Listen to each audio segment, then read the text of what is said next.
창세기 18장 1절부터 공부하겠습니다. 여호와께서 만물의 상수리 숲을 근처에서 아브라함에게 나타나시니라. 오정쯤에 그가 장막문에 앉았다가 눈을 들어본즉 사람 셋이 맞은편에 섰는지라. 그가 그들을 보자 곧 장막문에서 달려나가 영접하며 몸을 땅에 굽혀 가로되 내 주여, 내가 주께 은혜를 입었사오면 원컨대 종을 떠나 지나가지 마옵시고 물을 조금 가져오게 하사 당신들의 발을 씻으시고 나무 아래서 쉬소서.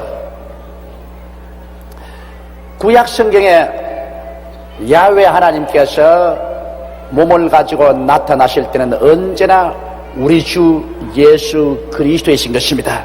왜냐하면 아버지 하나님은 영이시라 예배하는 자가 신령과 진정으로 예배할 것이요 아무도 영을 보지 못했었습니다.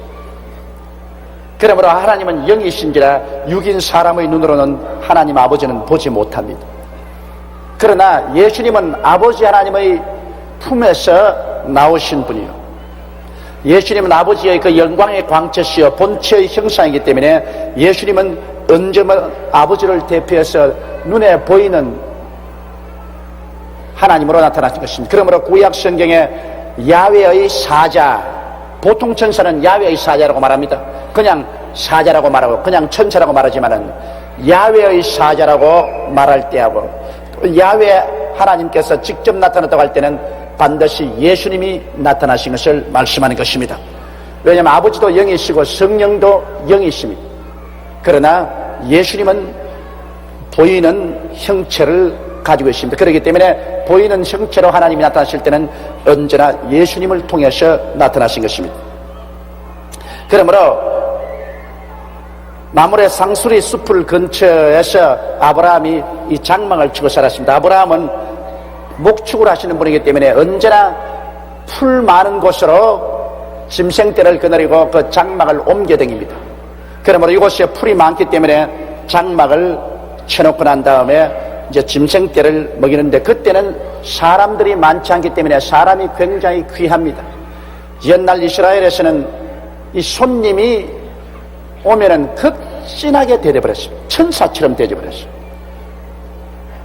요사이는 사람도 많고 인심도 흉악해져 가지고서 사람이 길거리에 쓰러져 있어도 돌보지 않지만 우리가 어릴 때만 하더라도 우리 집 앞으로 손님이 지나가면 꼭 불러다가 우리가 함께 밥 먹는데 층에서 밥을 먹었다고요.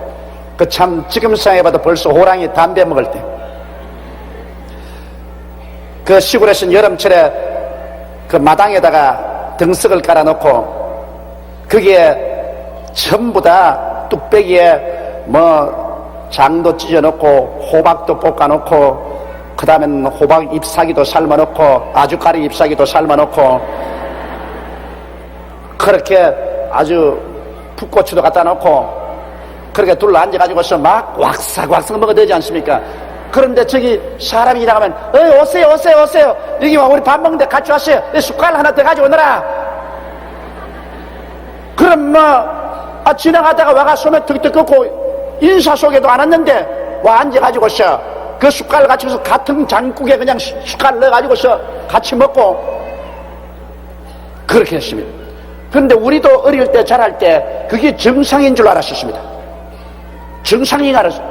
우리도 동리를 지나가면 점심때 밥 먹을 때 지나가면 그 동리 아주머니들이 와서 밥 먹고 가거라 오너라 밥 먹고 가거라 그러는 그럼 뭐 들어가 앉아가지고서 밥 다 먹는다고 먹고 잘 먹고 났나 고맙습니다 거기서 나오면 그뿐이에요. 그런데 요사이는 그 어림도 없는 일입니다. 요사이는 그런 것 있을 수 없이 그만큼 벌써 인심이 얼마나 달라지고 각박해지고 흉악해진지 모릅니다. 나 아브라함 있을 때는 더했습니다. 사람이 귀했어요. 아브라함 시대는 목축을 하고 있으니까 뭐 하루 종일 있어봤자 사람 한 사람 볼까 말까인데 하루에 아브라함이 12시쯤 돼가지고서 장막문 앞에 턱 앉아가 있었습니다. 그러니까 눈을 들어본 적 사람 셋이 맞은편에 서 있거든. 왔다 웬 손님이냐 그래서 반갑기도 하고 또 손님을 대접하는 관습에 의해서 그는 뛰어나갔습니다. 나가서 아주 영접을 하고 몸을 땅에 굽혀서 절을 했습니다. 인사를 아주 가끈히 인사를 했습니다. 말하기를 내 주여.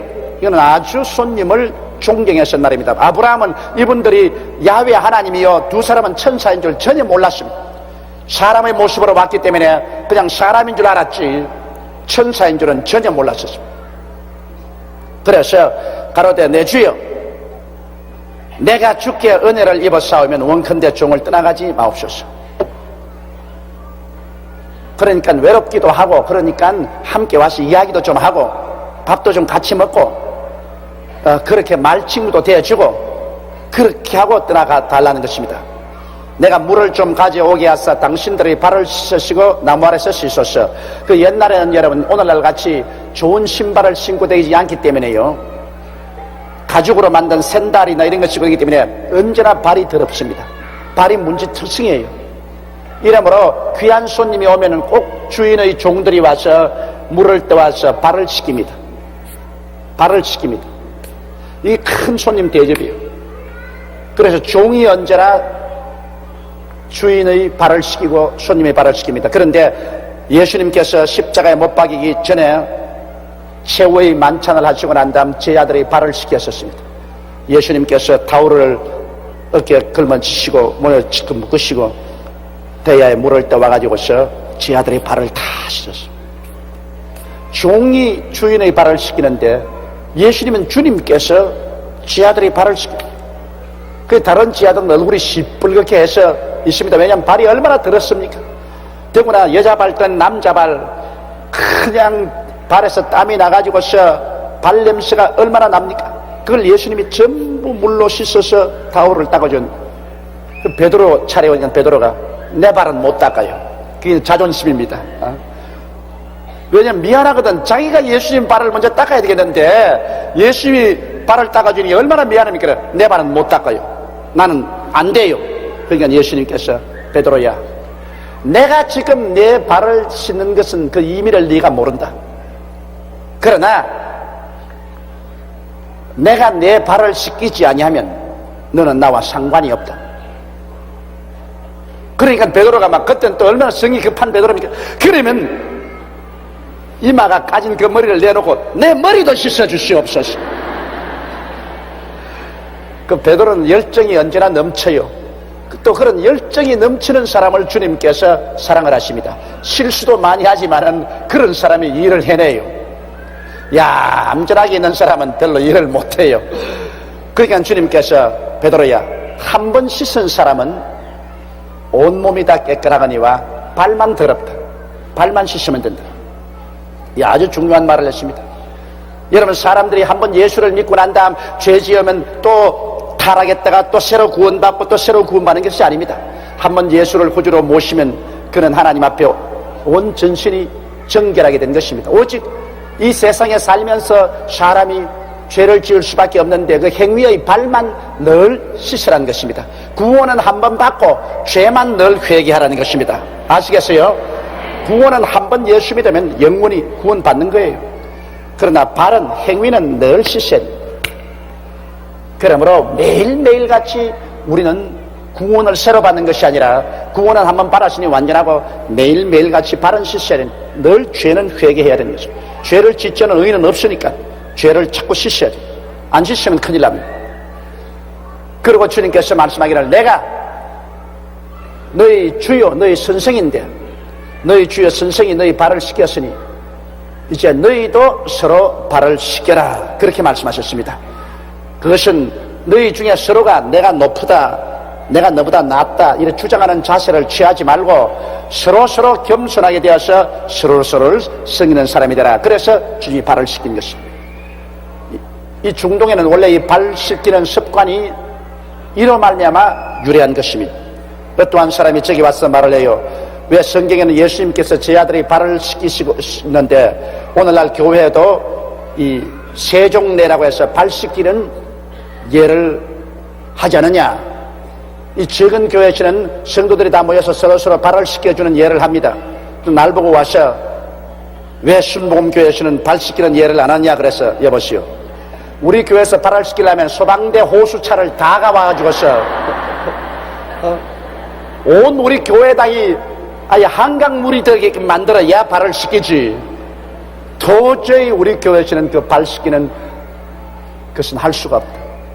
우리가 서로서로 마음이 겸비하게 낮아져서 서로서로 섬기는 그 발 씻기는 그 의미를 우리가 실천해야지, 실제로 발 씻기는 일을 하려면 예배도 못 드리고 만다.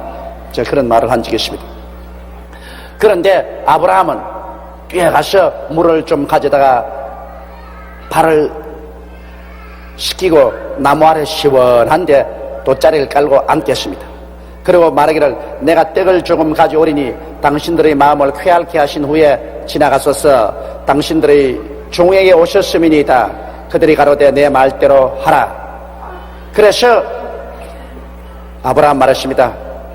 우리 마누라 떡 솜씨가 보통 좋지 않습니다. 우리 마누라가 떡을 만들어 놓으면 아주 입에 착착 감칠맛이 있게 맛있습니다.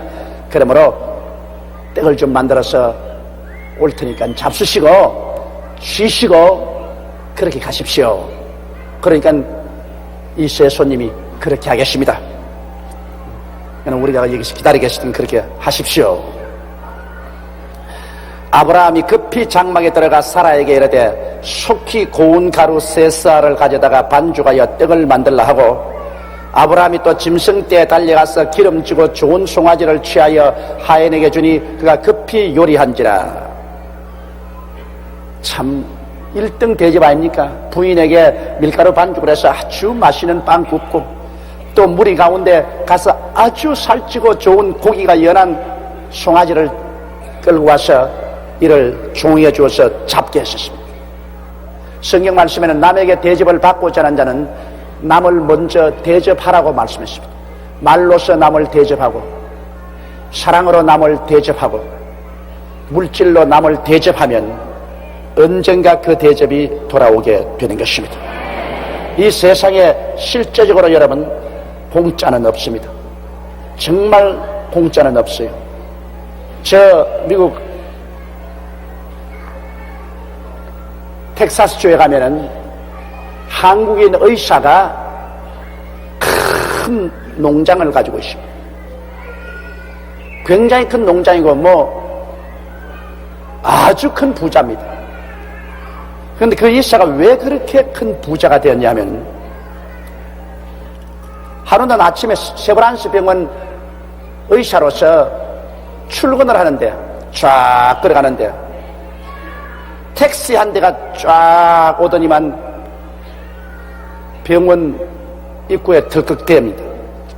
그런데 백발이 성성한 노인 한 사람이 내렸는데 미국 사람이에요. 근데 택시 운전사하고 말이 안 통해가지고서 택시비 때문에 승강이 벌어졌습니다. 그래, 이 노인은 열심히 메타기를 손가락으로 가르치면서 이 메타기에 나온 대로 내가 택시비를 줘야 하니까 택시 운전수는 메타기는 소용없다. 아침 출근 시간에는 메타기 보고 안 한다. 우리가 달란 대로 줘야 한다. 이 말이 안 통하니까 서로 얼굴을 붉히고 막 손을 일하고. 그러니까 이 영감님의 눈에 눈물이 걸성걸성했습니다. 그런데 그 많은 의사와 직원들이 출근 시간에 올라가면서 못 본 채 가는데 이 의사 선생은 그 옆에 갔습니다. 가지고서 공손히 인사를 하고 영어를 하니까 왜 그러십니까? 그러니까 내가 우리 마누라하고 한국에 여행을 왔는데 우리 마누라가 식중독이 걸려가지고서 이 세브란스 병원에 입원을 해놓고 내가 나을 때까지 매일같이 우리 아내를 찾아봅니다. 근데 오늘 택시를 타고서 왔는데 왜 택시 운전사가 저기에 메타기에 나온 그대로 돈을 안 받고 저 돈을 달라고 하냐 말이에요. 나 외국인이라고 해서 나를 속이는 거 아니겠는가. 그래서 이 의사 선생님이 자기 포켓에서 돈을 끄집어내서 운전기사에게 주면서 운전기사라고 꾸짖었습니다. 당신이 이럴 수가 있느냐? 당신 한국 사람이라고 하면 이렇게 바가지 씌우겠느냐? 외국인이라고 해서 이렇게 바가지 씌우는 게 어려냐? 그러고 난 다음에 같은 한국 사람으로 정말 미안하다고, 이 아직 택시 기사들이 훈련을 받지 못하고 그래서 그렇다고 용서해달라고. 그러니까 그 영감님 막 울더랍니다. 그 여러분 객지에 와서 외로운데 어려움을 당할 때 도움을 받으면 그게 얼마나 큰 마음의 감격을 줍니까? 막 눈물을 흘리더랍니다. 그러면서 그 영감님이 명함 한 장을 달라고 하더래요.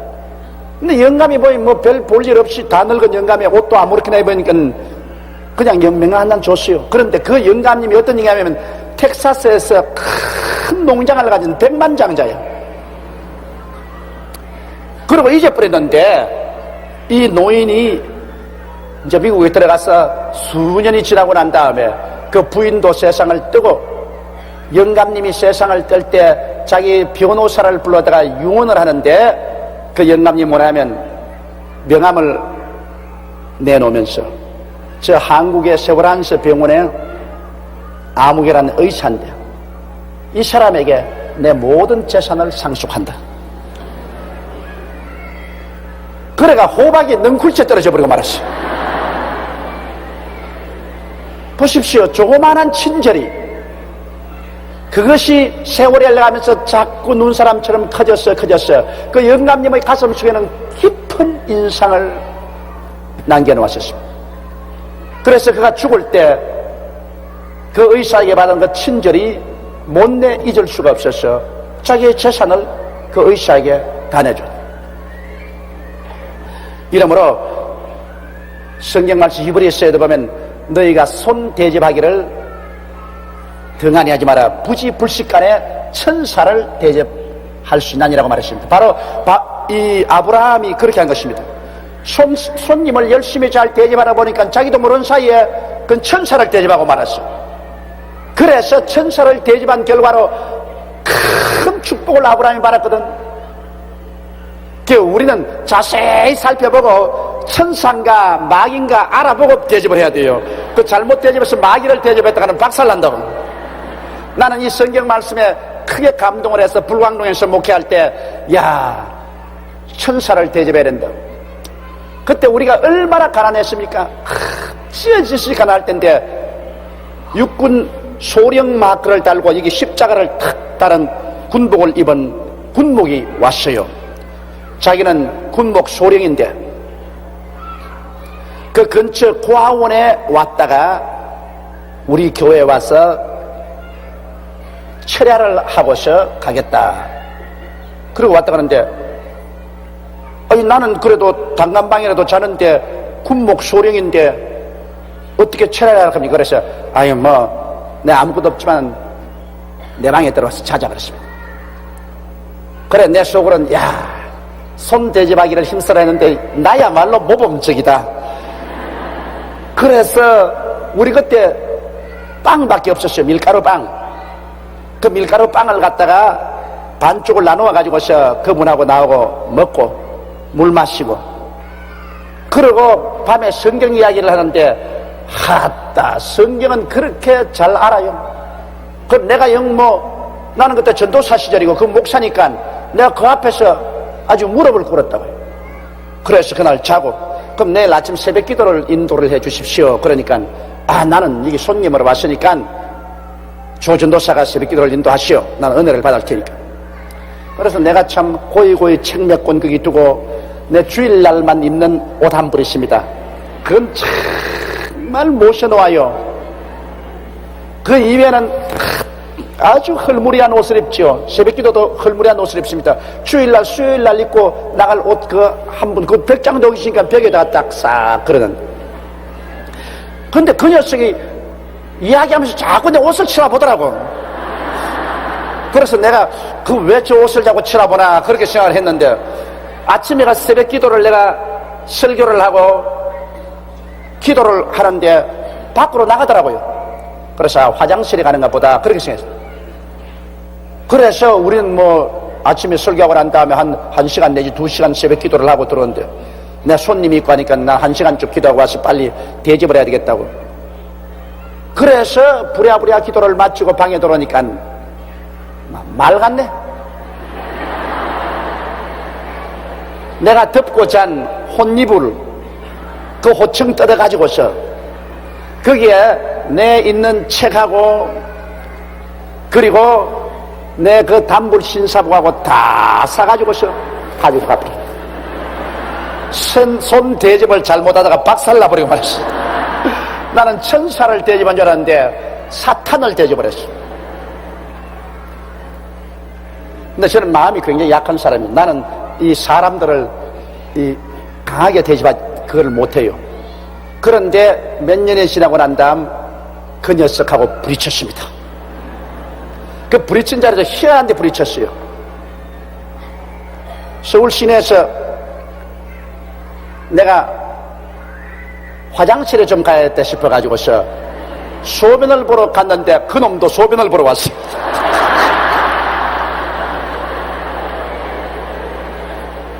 딱 만났는데 그 나를 보자마자 계절 초풍을 하는 겁니다. 내가 그때 가서 뒷덜미를 잡고 이놈을 갖다가 혼을 내줘야 되겠는데 마음이 약해가지고서 아이고 옛날에 내 양복 가가지고서 지금 출세해서 잘 산 줄 알았더니 지금도 저 사기꾼이 돼 있구나 그러고 말았습니다. 날 보더니 뭐 혼비백산에서 걸어 나가는 건데 뒤에 가서 잡질 않았어요. 그러니까 여러분 손을 대접할지라도 아주 잘 분별하고 대접을 해야 돼. 무조건 하고 손 대접에다가는 사기를 당할 때가 많습니다. 나는 그런 사기를 여러 번 당했었습니다. 그렇기 때문에 요사이는 손 대접할 때 참 기도 많이 하고 진짜인지 가짜인지를 아주 분별해가지고서 그래가 손 대접을 한다고요. 서대문에 있을 때는 신학생이라고 와가지고서 올 때 갈 데 없이 쭈그러 있기에 교회에서 잠재우고 교회 사무실에서 자도록 해주고 돌봐주는데 주일날 저녁에 금고를 깨가지고서 금고에 있는 돈 하나도 없이 다 가지고서 달아나 보십시오. 그때 우리 교회가 얼마나 가난할 때입니까? 하늘이 무너지고 땅이 무너지면 한 주일 연보를 다 가져가 버렸어요. 근데 그놈도 또 내가 만났어요. 긴 세월이 지나고 난 다음에 내가 이정부 장로교회에 가서 부흥회를 인도하러 갔는데 강단에 서서 설교를 하려고 올랐으니까 그 도둑놈이 그 교회에 와서 앉아있더라고요. 그때도 내가 용감했으면 거기에서 목덜미를 잡았을 것인데 그 돈 가지고서 회개하고 새 사람 될 줄 알았는데 막 그 교회도 도둑질하러 왔는가 봐요. 그 다음 세월이 지나고 난 다음 우리는 하나님께 축복을 받아서 교회도 잘 되고 저도 아주 모든 환경이 좋았을 텐데 영 죽게 돼 가지고서 나를 찾아왔어요. 나를 찾아와 가지고서 자기가 죽을 죄를 지었으니 다시 자기를 한번 도와달라고 그래서 나는 너가 교회 돈 훔쳐간 그 돈을 가져와서 하나님 성전에 내놓기 전에는 너가 무슨 말을 해도 믿지 않는다. 교회 돈을 훔친 너를 내가 어떻게 용서해 줄 수 있냐. 내 돈을 훔쳤으면 용서해 주겠는데 하나님이 돈을 훔친 너를 어떻게 내가 해주겠냐. 그래서 노아는 좋습니다만 아마 그 사람 오래 살지 못하고 아마 죽었을 겁니다. 몸도 병들고 형편없어요. 그러니까 남의 돈 사기치고 이렇게 하나님 교회 사기치고 한 사람 치고 그 결말이 절대로 좋지가 않습니다. 뭐 그런 경험 말하려면 내가 상당히 많이 말할 수 있어요. 30년 목회를 했으니까 30년 동안 많은 사람에게 속기도 하고 또 많은 사람 도와주고 난 다음 좋은 결과를 얻게 된 것입니다. 이 아브라함은 마침 대접을 한 것이 하나님과 천사 둘을 대접해서 정말 좋은 일인 것입니다. 그런데 자, 아브라함이 뻐드와 우유와 하인이 요리한 송아지를 가져다가 그들의 앞에 진설하고 나무 아래 모셨음에 그들이 먹으니라 했는데 여러분 하나 물어보십시다. 하나님께서 좋아하는 음식은 무엇이죠? 예? 뻐드와 우유와 소고기라. 나는 이 성경 보고 난 다음 그 다음 야, 이 뻐드는 먹어도 좋구나, 우유는 몸에 좋구나, 소고기는 좋구나 아는 것은 하나님이 좋아하셨는데 이 성경 말씀 가운데 하나님이 잡수는 음식 가운데 여러분 확실히 기록된 것은 뻐드와 우유와 그리고 하인이 요리한 송아지 고기는 아주 맛있게 드시다고. 그러므로 오늘날 뭐 음식에 기름이 많고 콜레스테롤이 많아서 위험하다 어떻다 해도 여러분, 내가 하나 여러분에게 보증해 주고 있습니다. 여러분, 버터, 우유, 소고기는 안심하고 잡으세요. 하나님이 잡수신 음식인데 만일 그 음식이 나쁠 바에야 하나님이 절대 안 잡술 겁니다. 그런데 하나님이 안 잡수는 음식이 뭔지 압니까? 돼지고기. 예수님께서는 2,000마리나 되는 돼지에게 귀신이 들어가게 해가지고서 전부 호수에 몰사하게 만들었습니다. 그건 돼지 고기를 주님께서 못 먹게 하기 위해서 그렇게 했다고도 볼 수가 있는 것입니다. 그런데 가만히 지도를 펴놓고 보면 희한합니다. 소고기 좋아하는 나라는 거의 다 자유민주주의 국가고 예수를 믿는 나라입니다. 보세요. 카나다, 미국, 남미, 그럼 거의 다 버터와 우유와 소고기 좋아합니다. 그러니까 그 예수 믿는 나라죠. 그런데 중국 사람들 뭘 좋아합니까? 돼지.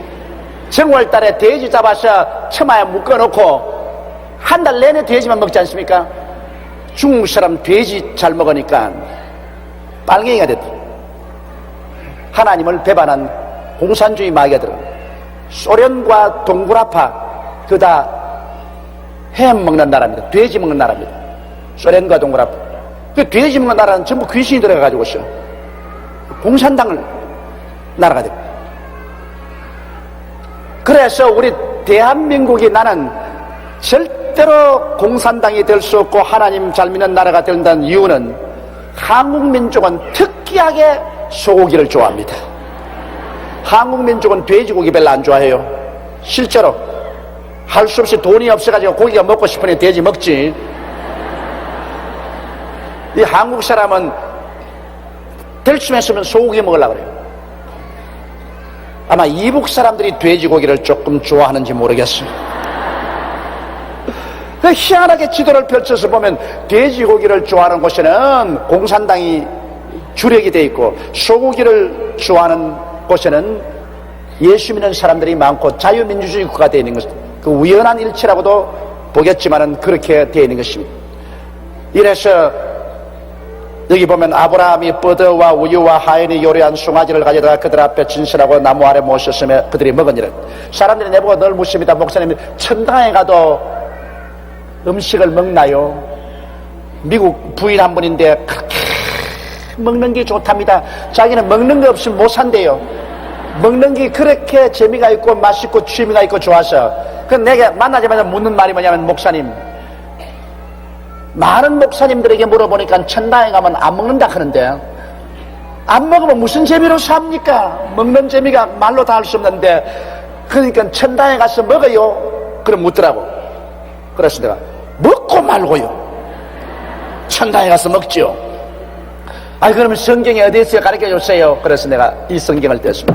보십시오. 하나님도 오셔서 치즈와 우유와 소고기를 잡수었는데,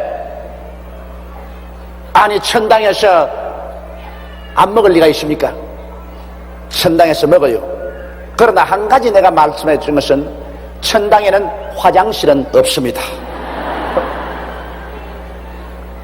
천당에서는 먹어도 그것이 전부 다 피부에서 발산해버리고 말아요. 안 먹어도 살지만은 먹어도 그것이 전부 다 피부에 땅구멍이 내는 데서 발산해버리고 말고 화장실에 갈 필요가 없어요. 천당에는 그런 화장실이 없어요. 그러나 천당에도 우리가 모여서 먹습니다. 혼인잔치에 가면은 예수님이 앉으시고 모든 부활한 성도들이 함께 모여서 예수와 함께 천국에서 먹고 천국에서 마실 것이라고 예수님이 말씀한 것입니다. 그러니 여러분, 먹기를 좋아하고 마시기를 좋아하시는 분 계시면 걱정을 하지 마십시오. 저는 먹고 마시는 거 별로 좋아하잖아요. 그래서 요사이 아침에는 간단하게 우유 한 컵에 우암식 2개 탁 틀어서 넣고서 그냥 우유 한 컵 마시면 점심 때까지 좋아요. 그리고 뭐 점심은 먹고 난 다음 저녁도 먹기 싫으면 그만 우암식 한 2선을 봉지 떨어가지고서 먹고 그 다음은 아무것도 안 먹어요. 근데 저는 안 먹는 게 좋아요. 먹는 게 귀찮아. 될 수 있으면 안 먹고도 살 수 있으면 시간이 얼마나 남는다고요. 안 먹으면 그 먹으려고 하면 시간이 굉장히 걸린다고. 그러나 먹기를 좋아하시는 여러분 걱정하지 마십시오. 천당에 가면 내가 부탁을 해서 잘 잡수게 해줄 테니까. 하나님이 아브라함 장막에 오셔서 천사 둘과 함께 잘 잡수셨습니다. 그들이 아브라함에게 이르되 내 아내 사라가 어디 있느냐 대답하되 장막에 나이다. 보십시오. 하나님을 대접하고 나니까 하나님께서 잡수시고는 절대로 공짜로 안 가십니다. 하나님은 공짜가 없어요.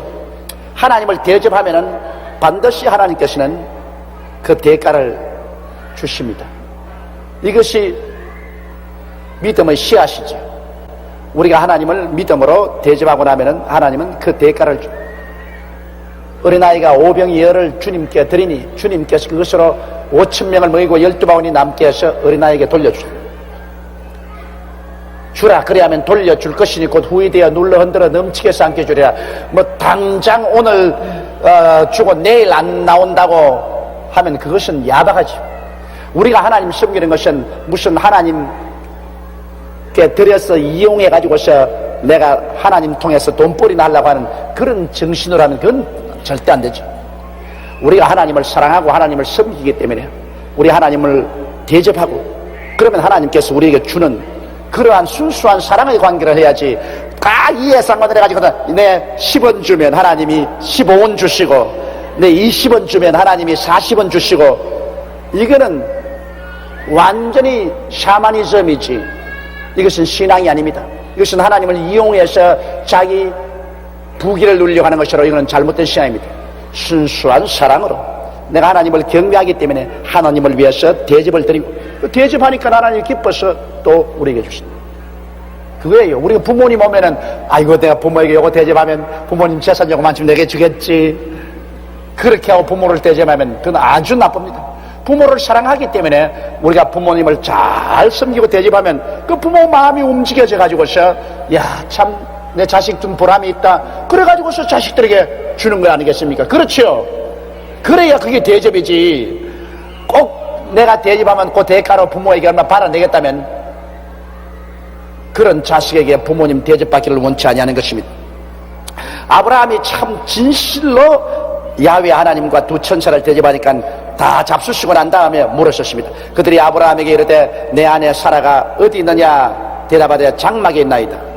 그가 가라사대 기한이 이럴 때 내가 정녕 내게로 돌아오리니 내 아내 사라에게 아들이 있으리라 하시니 사라가 그 뒤 장막문에서 들었더라. 그때야 아브라함이 아이고 하나님이시구나 하는 것을 알았었습니다. 그전에까지는 하나님이신 줄 몰랐었어요. 왜냐하면 다 자수시고 난 다음에 뭐 집안 사정을 사사치 하니까 너희 아내 사라가 어디 있느냐. 예, 장막에 있나이다.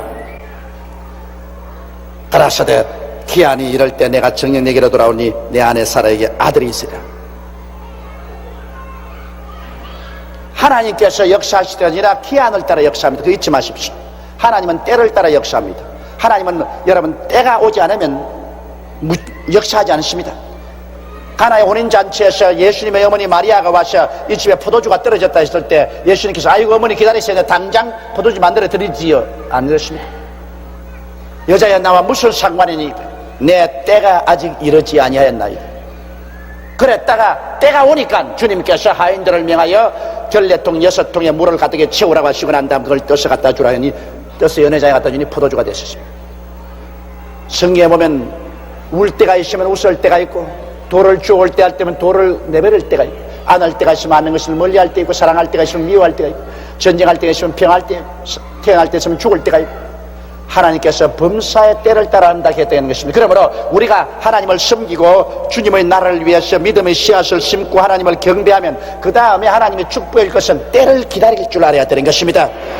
그냥 성이 급해가지고서 당장 하나님이 은혜와 축복을 안 준다고 원망하고 불평하면 안 돼요. 하나님은 때를 따라서 역사를 해 주시는 것입니다. 때가 오면 역사예요. 하나님께서는 아브라함이 75세 때 큰 민족을 이루어 주시겠다고 했는데 하나님은 장장 25년을 기다리게 하시고 난 다음에 아브라함은 나이 100살이 되었을 때 아들 이삭을 주신 것입니다. 때를 기다려야 돼요. 때를 기다려야 돼요. 성급하게 굴면 안 돼요. 우리 하나님하고 역사할 때 하나님 앞서서 뛰어도 안 되고, 그리고 또 하나님 너무 뒤처져 뛰어도 안 됩니다. 언제나 하나님의 때를 기다려야 될 것인 것입니다. 아브라함과 사라가 나이 많아 늙었고 사라의 경수는 끊어지는지라. 이제는 아브라함이 99세고 사라의 나이 90세 때 이 말을 들었으니까 사라가 속으로 웃고 이르되 내가 노쇠하고 내 주인도 늙었으니 내게 어찌 낙이 있으리요.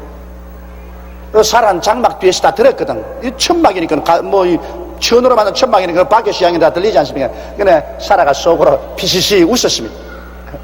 그 웃은 것은 좋아서 웃은 것이 아니라 참 하나님 날 웃기시네.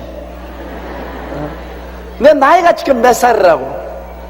여자 나이 90, 우리 남편 나이 99살인데 나는 이미 다 경수도 끊어지고 노쇠했는데 또 우리 주인도 완전히 늙었어. 우리 도저히 아기를 생산할 수 없는데 무슨 말씀을 저런 말씀을 하시는 거예요. 그리고 그는 웃었습니다. 여호와께서 아브라함에게 이르시되 사라가 왜 웃으며 이러기를 내가 늙었거늘 어떻게 아들을 낳으리요 하느냐. 자 보십시오. 사라가 속으로 그렇게 말했다고요. 어제 겉으로 큰 소리로 내가 늙었는데 어떻게 아기를 낳으리요 히히 이렇게 안 했습니다. 그랬더라면 뭐 다 바깥에 들었겠죠. 그러나 사라가 그렇게 한 것도 아니고 자기 속으로 피시시 웃으면서 속으로 내 나이 90이고 우리 남편이 99인데 무슨 낙이 있으리요 어떻게 얘기를 한다고. 아유 참 무섭다 무서워. 속으로 그렇게 말했는데 하나님이 제껴가라. 그 왜냐하면 하나님은 영이신지라 영에는 시간과 거리의 차이가 없습니다. 육신이 시간과 거리의 차이가 있지 영은 시간 거리의 차이 없어요. 그냥 제각이에요. 제각. 그렇기 때문에 하나님께서는 천국에 계시지만은 하나님이 영이시기 때문에 하나님의 임재하시면 온 우주의 곽들을 찼습니다. 이러므로 우리가 엎드려서 기도할 때 여러분께서 소리 내어 기도해도 좋고 속으로 묵상 기도해도 좋고 여러분 모든 기도는 그 생각이 하늘에 상달되는 것입니다. 생각이 입술을 통해서 나온 것은 소리고 입술을 통해서 나오지 않고 속에서 그대로 지나가는 것도 역시 생각입니다. 하나님을 알아보십니다. 저는 옛날에 불광동에서 30년 개척했을 때는 참 고함을 쳐 기도를 많이 했습니다. 제가 기도를 두세 시간씩 이렇게 하는데 장원 불광동 그 대초고울 산만딩에 엎드려서 제가 고함을 치면 저 밑에 불광동 버스 정류장에서 벌써 내 소리가 들렸어요. 얼마나 고함이죠. 막 감을 치면서 여호와 하나님이시여 믿습니다. 그래가지고서 밤낮 줄 내 목소리가 여러분이요 안녕하십니까. 내 목이 늘 쉬어 있었어요. 그러나 점점 세월이 흘러가고 난 다음에 그 다음에는 그 큰 목소리가 줄어들면 요 사이는 저희 기도의 70~80%는 묵상으로 하는 기도입니다. 1시간 앉아서 2시간 저는 핏 앉아가지고서 내 속으로 기도하는 거예요. 하나님 치닫고 속으로 기도. 그러고 난 다음에 조금 소란스러우면 그때는 내 입술로 밖으로 조그맣게 소리내서 기도합니다. 나하고 같이 여행하는 분 중에서 호텔에서 온 호텔이 쩡쩡 울리도록 기도하는 장로님 한 분 계십니다. 이용달 장로님. 좌우간 호텔 2층에 가 있으나 아래층에 가 있으나 같이 있으나 아침에 되면 호텔 방에서 혼자 그냥 찬송가를 크게 부르고 난 다음에 그 다음에는 막 기도를 막 하는데 호텔이 쩌렁쩌렁 울려서 나는 막 너무 가을이 좁아져가지고 자로 저렇게 전부 다 깨겠다. 저 큰일 났다. 근데 만나면지 아유 좀 조용 좀. 이게 혼자 사는 내 집이 아니고 큰 호텔인데 이렇게 고함을 쳐놓으면 다 잠 다 안 깨냐고. 좀 조용조용 하라고. 그래도 기도할 때 되면 아랑곳 없이 크게 하거든. 그 믿음을 하는 걸 어떻게 내가 죽이시겠습니까?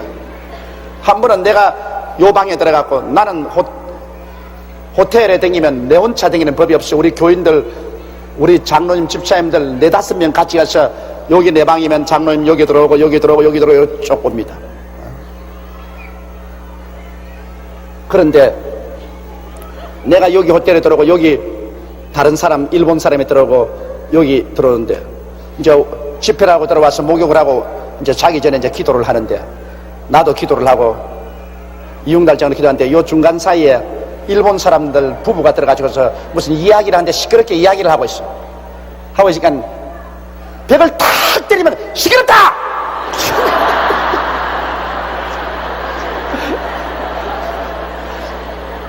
그러니까 막 일본 사람들 부부가 이야기하다가 말이 싹 들어가 버려. 조용. 그러면 자기는 그 다음에는 여호와 하나님이여 믿습니다고 기도해. 근데 그 이튿날 아침에 아이고 내가 미안해 죽을 뻔당했다고. 왜 그러니까 옆에 목사님이 기도를 하신데 요망스럽게들 시끄럽게 하게 내가 막 화를 참 시끄럽다.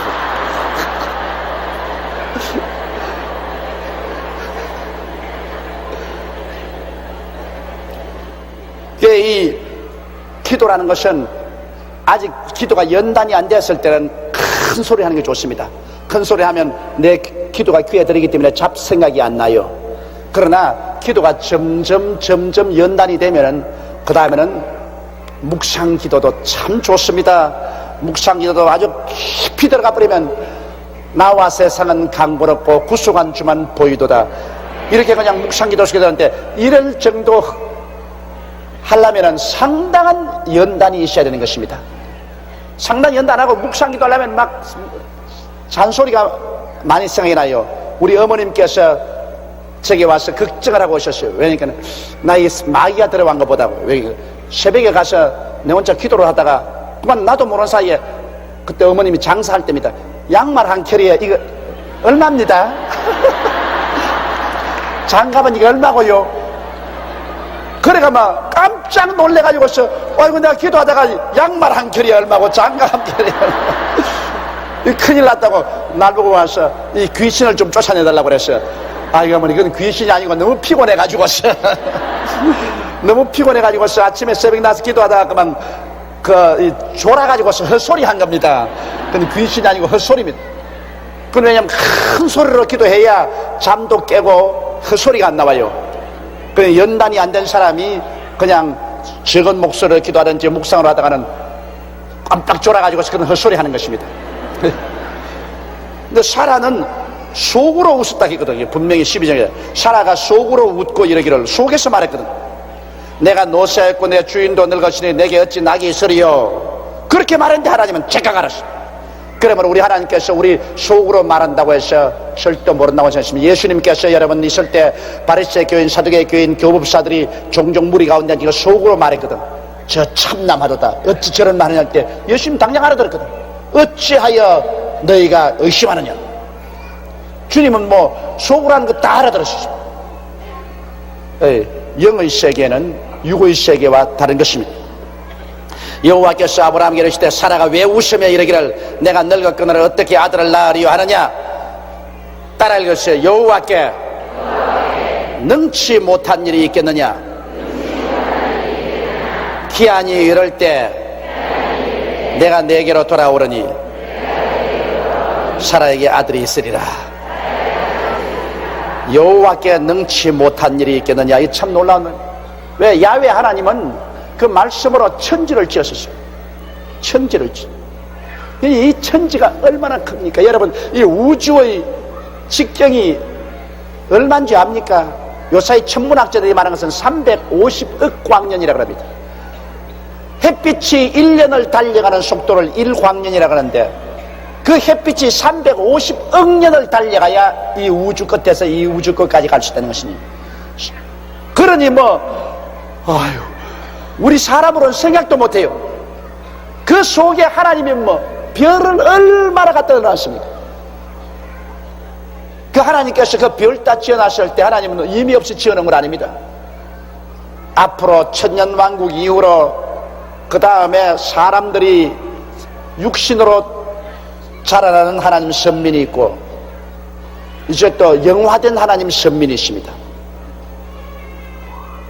이 신약시대 예수를 믿은 사람은 다 영화된 하나님의 선민이고, 구약시대 아브라함과 이삭과 야곱의 자손들로서 환란을 이기고 나온 사람은 육신의 선민으로 남습니다.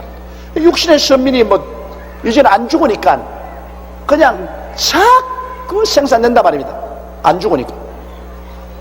그러면 그 전부 이 우주에 끝없이 이주를 시키고, 그리고 영적으로 부활한 여러분에게 한 자리씩 주시는 거라고요. 전부 그리스도와 함께 다스리는 자리를 주신다고. 그러니까 여러분 나중에 천당 가서 저 수성, 금성, 지구, 화성, 목성, 토성, 천왕성, 회왕성, 명왕성, 그렇지 않으면 은하성자, 안드라, 메자성자, 저 머나먼 곳에 계시더라도 우리 집에도 좀 놀러 오이소. 다 하나님께서 뜻이 계셔서 이거 다 지어 놓으신 것입니다. 나중에 이제 주님께서 신천신지 영원 무궁세계를 인도하실 때 이것이 전부 우리가 상속으로 받아서 다스리는 세계가 될 것입니다. 이런 하나님이니까 야훼께 능치 못한 일이 있겠느냐. 하나님께서 늙은 노인 부부에게 자식 하나 주는 것쯤이야, 이건 아무것도 아니죠.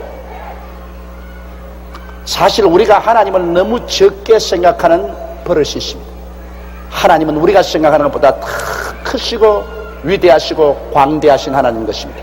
우리가 하나님을 너무 적게 생각하기 때문에 하나님을 더 담대하게 믿지 못하는 경향이 많이 있습니다. 그러므로 하나님께서는 아브라함에게 말씀하기를 여호와께 능치 못하신 일이 있겠느냐. 기한이 이럴 때, 기한 전엔 역사 안 해요. 기한이 이럴 때 내가 다시 와서 기적을 베풀어서 사라로 아들을 낳게 하겠다. 사라가 두려워 승인치 아니하여 가로되 내가 웃지 아니하였나이다. 가라사대 아니라 내가 우셨느니라. 이거 사람의 본성 아닙니까?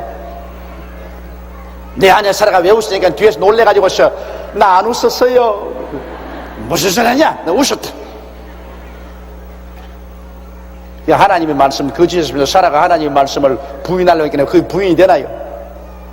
그러나 하나님은 인간의 실수를 애교로 받아서 넘겨버리고 마는 것입니다. 사라가 안 웃었다고 고집한다고 와가지고서 알밤을 먹이면서 웃어놓고 난 다음 사람을 무시해도 분수가 있지 무슨 잔소리야. 그렇게 안 했습니다. 사라가 나 안 웃었어요. 그걸 웃었느니라. 그리고 잊어버리자. 그렇게 하신 것입니다. 하나님 사랑이 얼마나 큽니까? 그 사람들이 거기서 일어나서 소돔으로 향하고 아브라함은 그들을 전송하러 함께 가니라. 이제 소돔으로 향해 가는데 아브라함이 따라갑니다. 여호와께서 가라사대 나의 하려던 것을 아브라함에게 숨기겠느냐. 자, 아브라함은 하나님의 친구가 되었다 그랬습니다.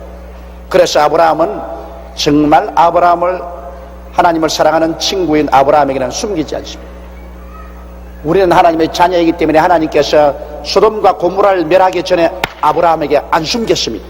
그처럼 이 지구를 멸하게 되는 것 하나님이 안 숨깁니다.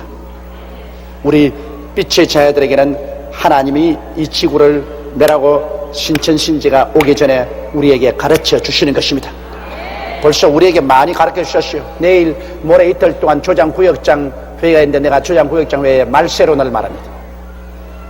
정말 얼마나 주님 오실 날이 우리 눈앞에 가까웠는가. 하나님이 이제는 감추지 아니하시고 우리에게 공개적으로 보여주시고 계십니다. 아마 그것을 듣고 알면 간이 턱턱 내려 앉을 정도로 주님 오실 날이 가까웠다는 것을 알 수 있는 것입니다. 그러므로 하나님께서는 선민에게는 다가올 날을 우리에게 보여주시는 것입니다. 그래서 우리에게 준비시키는 것입니다. 아브라함은 강대한 나라가 되고 천하 만민은 그를 인하여 복을 받게 될 것이 아니냐. 왜냐하면 아브라함의 후손에서 예수님이 태어나셔서 천하 만민이 예수를 믿고 은혜를 받게 될 것을 여기 하나님이 미리 보여주신 것입니다. 내가 그 자식과 혼수에게 명하여 여호와의 도를 지켜 의와 공도를 행하게 하려고 그를 택하였나니 이는 나 여호와가 아브라함에 대하여 말한 일을 이루려 함이라. 하나님께서는 아브라함을 택해서 큰 민족을 이루고 아버지의 뜻을 행하는 제사장의 국가로 만들려고 작정했다는 것을 아브라함에게 말씀해 주는 것입니다. 여호와께서 또 가라사대 소돔과 고모라에 대한 부르짖음이 크고 죄악이 심히 중하니 내가 이제 내려가서 그 모든 행한 것이 과연 내게 들린 부르짖음과 같은지 그렇지 않은지 내가 보고 알려노라. 자, 하나님 얼마나 자상스럽습니까? 하나님이 뭘 모르십니까? 하나님은 전지전능 무소부지하십니다. 멀리서도 우리의 생각을 다 통치하십니다. 하나님께서 소돔과 고모라가 흉악한 죄악으로 꽉 들어찬 것 전부 다 알고 계십니다. 소돔과 고모라에 대한 부르짖음이 크다. 왜냐하면 그게 억울하게 얻어맞고 억울하게 짓밟히고 억울한 일을 당한 사람들이 그 무법천지에서 억울해서 통곡을 하고 탄식을 하는 그 부르짖음이 하늘에서 옵니다. 억울한 일을 당한 사람이 부르짖으면 하늘에서 듣고 계십니다. 하나님께서 그 죄악이 심히 중하니 하나님이 그대로 그냥 심판해도 좋은데 하나님은 심판하기 전에 직접 하나님이 내려와서 다시 한번 확인하는 것입니다. 그러므로 하나님께서 억울한 사람 심판받지 않게 하시려고 하나님이 보좌에서 다 아시고 계시면서도 또 친히 왕림하셔서 그것을 확인하시고 심판을 하시는 것입니다. 여러분, 우리가 성경 말씀은 요한계시록에 7년 왕국 이후에 백보자 심판이 있는데 흰 보좌에 주님이 앉으시고 그리고 물은 남녀 대수하고 다 예수 믿지 않고 죽은 사람 다 부활해서 그 심판대에 쓰게 오난 다음 그게 책이 있는데 생명책도 있더랬습니다. 그래서 이미 예수 안 믿고 7년 동안 무덤에 있다가 이제 심판받으러 일어난 사람조차도 반드시 생명책에 다 대조해보고 난다. 대조해보고 그러고 난 다음에 그들을 마귀와 함께 불과 요항으로 탄 모셨던 것입니다. 이만큼 하나님께서는 확실한 사실을 또다시 한번 확인하는 그런 하나님인 것입니다. 이러므로 우리도 하나님 사업할 때 희미하게 하지 말고 하나님 사업할 때 조사해보고 또 조사해보고 또다시 확인해보는 그러한 우리가 주도 면밀한 일을 해야만 될 것인 것입니다. 22절에 그 사람들이 거기서 떠나 소돔으로 향하여 가고 아브라함은 여호와 앞에 그대로 있다. 그러니까 천사 두 사람은 그대로 소돔으로 갔습니다. 사실 하나님은 아브라함과 같이 서서 계시다가 하나님 그대로 가시. 하나님은 소돔으로 안 가셨어요. 왜? 하나님은 벌써 소돔에 있는 사람을 환하게 아십니다. 아시나 다시 한번 확인하기 위해서 오셨을 뿐 아니라 아브라함에게 그것을 알려주기 위해서 오신 것입니다. 얼마나 하나님 친절하십니까? 그러므로 이 세상이 소돔과 고모라 같아서 이제는 하나님이 멸망할 때가 우리 눈앞에 다가왔지 않습니까? 그러므로 이제 주님이 오실 날이 가까울수록 하나님께서 여러 사람에게 꿈으로 환상으로 묵시로 나타나셔서 이제는 세상을 멸할 때가 다가왔다는 것을 하나님이 계시하기 시작하실 것입니다. 그런데 벌써 그러한 운동이 전 세계로 나오시. 전 세계에서 아주 하나님이 택한 이 훌륭한 종들이 계시를 받고 있어요. 주님 오실 날을 지금 벌써 계시받고 있어요. 나는 그런 사람 많이 만나고 있어요. 그런데 하나님은 아직 저에게는 직접 나타나서 말씀을 안 하시는데 나는 기도할 때 내 마음속에 주님께서 묵시로 말씀을 해주시고 있는 것입니다. 하나님께서는 자기의 종들에게 당신의 행하실 일을 보이지 아니하고는 그 일을 행하지 아니하십니다. 그러므로 소돔 고모라 성을 멸하기 전에 아브라함을 찾아오셔서 하나님이 직접 소돔 고모라 성을 멸하겠다는 것을 알려준 것입니다. 이러므로 오늘날 우리는 자다가 깨어날 때가 왔습니다. 벌써 하나님께서는 수많은 주님의 종들과 주의 백성들에게 이제는 이 세상 현실의 소돔과 고모라 성을 멸하겠다고 계시를 해주고 있습니다. 말씀을 해주고 계셔요.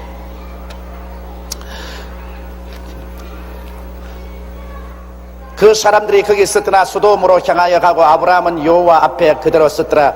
가까이 나아가 가로되 주께서 이제 소돔과 고모라를 멸하겠다니까 이제 아브라함이 대속 기도를 합니다. 아브라함이 그 소돔 고모라를 위해서 대속 기도를 하는데 뭐 소돔 고모라 구원받으라고 하는 건 아닙니다. 소돔 고모라 성에 자기의 조카와 그 식구들이 있단 말이에요. 그 조카와 식구들 때문에 아브라함이 골치입니다. 골치.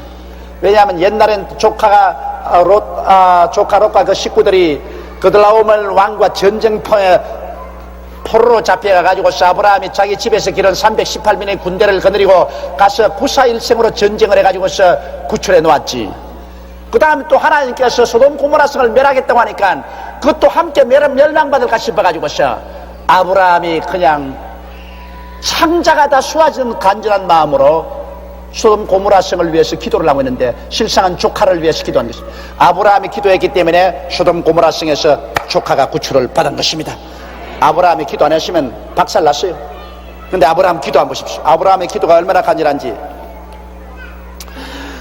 가까이 나아가 가로되 주께서 의인을 악인과 함께 멸하시려나이까. 그 성중에 의인 50이 있을지라도 주께서 그곳을 멸하시고 그 50의인을 위하여 용서치 아니하시나이까. 50명으로 출발했었습니다. 그 소돔 고모라 성이 내가 보기에는 아마 대개 한 500여 명 내지 1000여 명씩 사는 아마 동리였다고 생각합니다. 큰 도시는 아니에요. 그렇기 때문에 아브라함이 50으로 시작하는 것입니다. 그 성에 의인 50명이 있으면 하나님이 그 의인 50명을 죄인과 함께 멸하시겠습니까? 하나님은 천지를 공의로 심판하는 하나님인데 의인과 죄인을 똑같이 취급하지는 아니하실 것 아닙니까? 그렇게 이제 물어봅니다. 주께서 이같이 하사 의인을 악인과 함께 죽이시면 불가하오며 의인과 악인을 균등히 하심도 불가하니이다. 세상을 심판하시니가 공의를 행하실 것이 아니니까 하나님께 그냥 하나님의 그 성품을 쫓아서 간절히 기도합니다. 하나님은 의로운 하나님이고 공의로운 하나님이기 때문에 공의의 하나님이 의인과 죄인을 한 무더기로 함께 심판은 절대 못하지 않겠습니까? 하나님이 세상을 심판하신 공의로운 하나님이신데 의인은 구출해야지요. 그 말인 것입니다. 여호와께서 가라사대 내가 만일 소돔 성 중에서 의인 50을 찾으면 그들을 위하여 온 지경을 용서하리라. 하하, 그거 보니 의인 50이 없구나. 하나님이 소돔 고모라 성을 심판하러 오셨는데 의인 50명만 있으면 온 지경을 다 용서하겠다 했으니 의인 50이 없구나 하는 것을 아브라함이 알았습니다. 보십시오. 죄인들도 여러분 의인 덕분에 잘 살게 되는 것입니다. 내가 늘 말하는 것은 우리 대한민국이 오늘날 이북 공산주의 침략을 받지 않고 저 방대한 중공과 소련이 그 공산당을 밀고 있고 여기에 조그만한 저 맹장같이 달린 대한민국이 지금까지 살아남은 것은 대한민국의 1천만 명의 예수 믿는 의인들 때문에 살아있는 것입니다. 하나님이 이 성도들을 구출하기 위해서 예수 안 믿는 3천만도 함께 살려주시는 것입니다. 예수 안 믿는 사람은 이런 고마운 일을 모르고 있어요. 그래서 우리 예수 믿는 사람을 핍박도 하는데 몰라서 그래요. 우리 예수 믿는 사람 덕분으로 우리 대한민국이 그렇게 강력한 공산당들이 위해서 압력을 가하고 있는데도 불구하고 맹장같이 달려서도 살아있다. 하나님이 우리와 같이 계십니다. 아브라함이 말씀하여 가로되 티끌과 같은 나도 감히 주께 구하나이다. 50의인 중에 5인이 부족한 것이면 그 5인 부족함을 인하여 온 성을 멸하시나이까. 가라사대 내가 거기서 45인을 찾으면 멸하지 아니하리라. 자, 그러니 아브라함이 45인도 없구나. 그래서 아브라함이 또 구하여 가로되 거기서 40인을 찾으시면 어찌하시려나이까. 가라사대 40인을 인하여 멸하지 아니하리라. 아이고 40인도 없구나. 그래서 아브라함이 가로되 내 주여 노하지 마옵시고 말씀하게 없어서 거기서 30인을 찾으시면 어찌하려 하시나이까. 가라사대 내가 거기서 30인을 찾으면 멸하지 아니하리라. 아이고 30인도 없구나. 그래서 아브라함이 또 낮춥니다. 아브라함이 또 가로되 내가 감히 내 주께 구하나이다. 거기서 20인을 찾으시면 어찌하시려나이까. 가라사대 내가 20인을 인하여 멸하지 아니하리라. 아이고 20인도 없구나. 내 조카야 뭐라고 했었노? 소돔 고모라 성에 살면서 20인도 전도를 못했나? 아브라함이 또 가로되 주는 노하지 마옵소서. 내가 이번만 더 말씀하리이다. 이제 최후로 용기를 내서 말합니다. 거기서 10인을 찾으시면 어찌하시려나이까. 가라사대 내가 10인을 인하여 멸하지 아니하리라. 아브라함이 왜 10인으로 거치냐면 자기가 아무리 생각해도 10명은 되겠단 말이야. 보십시오.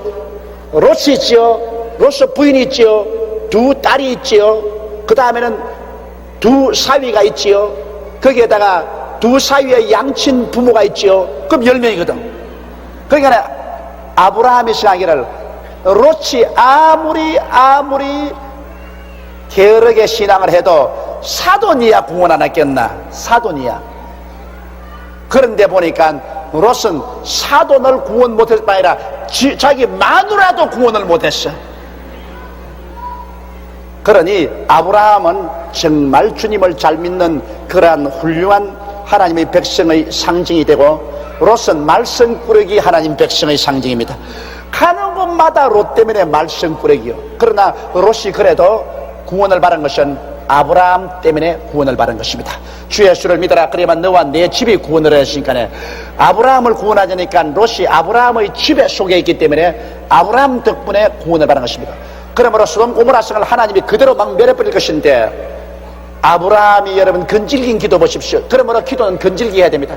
하나님 앞에서 50인을 했다가 45인 했다가 40인을 했다가 30인을 했다가 20인을 했다가 10인으로 했다가 건질기게 물러가지 않은 불태진의 기도라는 것입니다.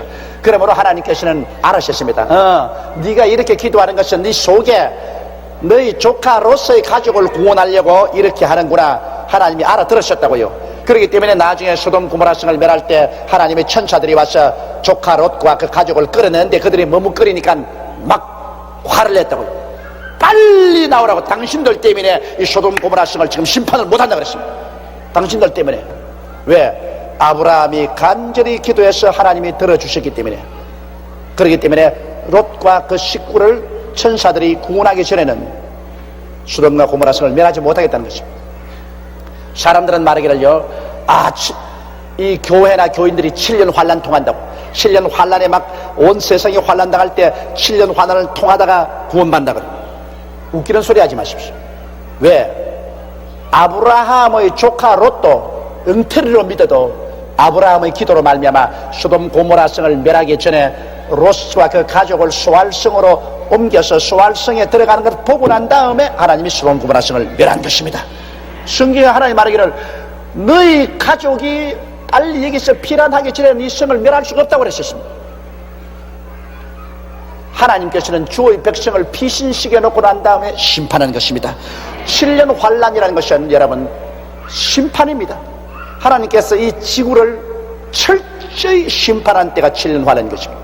그 심판날에 그래 주의 백성들과 이 세상 죄인들과 함께 그냥 둘이 뭉소리로 막 심판해버릴 줄 압니까? 천만에요. 주님이 심판하기 전에 주의 백성들은 다 데리고 가시는 것입니다. 7년 환란 일기 전에 나는 가노라. 주님께서 7년 환란 일어나기 전에 싹 가는데 굉장할 거예요. 왜? 자고 나면 옷만 있어요. 옷만. 두 사람이 밭을 매다가 금식다가 사람은 없으니까 옷만 폭 가라앉아 있어요. 두 사람이 맷돌을 가다가 푹 사라지는데 옷만 남았네. 두 사람이 자다가 깨보니 없거든. 옷만 남았네. 입다 벗은 옷이 온 세계에 가득해. 막 뉴스마다 나옵니다. 뭐라고 나옵니까? 우주인이 내려와서 사람들을 납치해 갔는데 전부 옷만 벗겨서 빨가벗겨서 데리고 가버렸다. 부활할 때 왜 그럼 옷을 남기느냐? 그것은 성경에 그렇게 돼 있어요. 예수님이 무덤에 갔을 때 무엇만 남아 있었습니까? 옷만 남아 있었어. 알맹이는 부활해서 가버렸어. 엘리야가 하늘로 승천할 때 무엇만 남겼습니까? 옷만 남겼죠. 그럼 여러분은 갈 때 뭘 남기겠어요? 여러분은 옷만 남기고 가요. 그러므로 너무 좋은 옷 입으려고 애쓰지 마세요. 그냥 갈 때 헐무리한 건 남겨놓고 가지 뭘 좋은 거 고가를 남겨놓아요. 그 돈 가지고 하나님 사업하지. 갈 때는 하나님 위해서 일하는 것은 다 안고 가요. 옷만 남겨놓고 가요. 그렇기 때문에 하나님께서는 환란이 일어나기 전에 예수를 믿고 구원받은 사람들은 공중으로 다 데리고 올라가는 것입니다. 그냥 눈 깜박할 사이에 변화됩니다.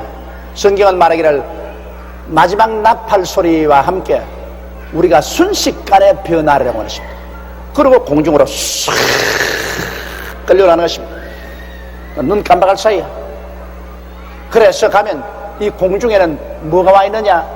하나님의 하늘에서 새 예루살렘이 인공위성처럼 둥실둥실 싹 떠와가지고서 지구와 하나님 보좌 사이에 공중에 착 준비하고 있어요. 이게 신혼집입니다. 신혼집.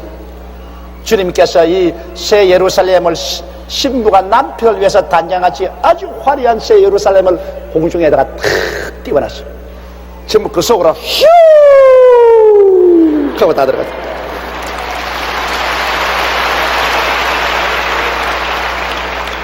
기가 막힐 겁니다. 기가 막혀. 그때 가보면 어쩌다가 내가 예수 믿었는가, 예수 보고 신기해가지고 야 이게 꿈이냐 생시냐, 이거 듣기는 들어도 진짜로 예수님이 이렇게 우리 신랑 되시고 이렇게 만왕의 왕 만주의 주로 우리 불을 준 정말 몰랐다고 너무 신기해가지고서 보는 눈이 감기지가 않는 거죠. 눈이 안 감겨요. 그냥 너무너무 신기해가지고서. 그때는 여러분 제게 와서 고맙단 말 한마디씩 해주세요. 열심히 내가 설교했는데, 열심히 전도했으니까.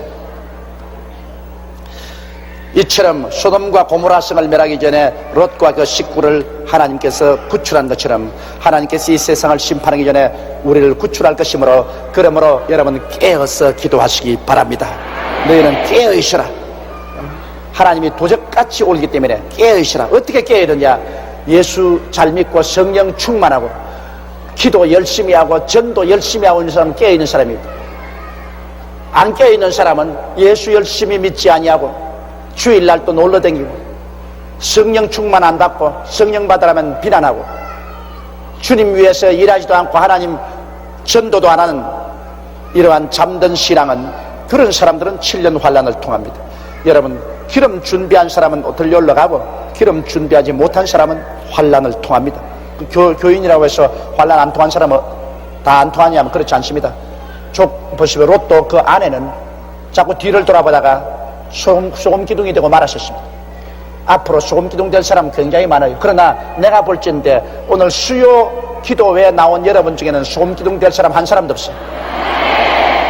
수요일날 교회에 나오자면 그 보통 신앙이 아니에요. 보통 신앙이. 여러분은 우리 50만 성도 가운데 틀림없이 갈 사람들, 틀림없이. 근데 대개 보면 조장구역장들이 다 수요일날 옵니다. 조장구역장 한번 손 들어봐시기 바랍니다. 그리고 뭐 거의 대다수지 뭐.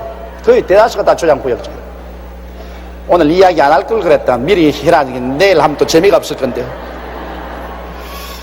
여호와께서 아브라함과 말씀을 마치시고 즉시 가시니 아브라함도 자기 곳으로 돌아가니라. 보십시오. 여호와께서는 아브라함과 이야기하시는 즉시 보좌로 가셨습니다. 여호와께서는 소돔 고모라에 안 들어가셨습니다. 나중에 보면 천사 두 사람은 소돔 고모라에 들어가서 롯의 집에 들어갔지만은 그땐 두 사람이지 세 사람 아니었습니다. 하나님이 오직 아브라함에게 오신 것은 소돔과 고모라를 멸할 것을 하나님이 직접 알려주시기 위해서 아브라함이 와서 말씀하시고 난 다음 여호와 하나님은 그대로 떠나가시고 말한 것입니다. 자, 우리는 이 성경 공부를 통해서 오늘 많은 것을 배웠었습니다. 우리는 이 세상에 살면서 우리 하나님과 동행하면 환란을 통하지 않는다는 이 모형을 이 소돔 고모라 성의 멸망에서 우리는 확실히 배웠었습니다. 우리는 깨어서 기도하고 잠들지 않도록 상호간 서로 위해서 기도하는 우리들이 되십시다.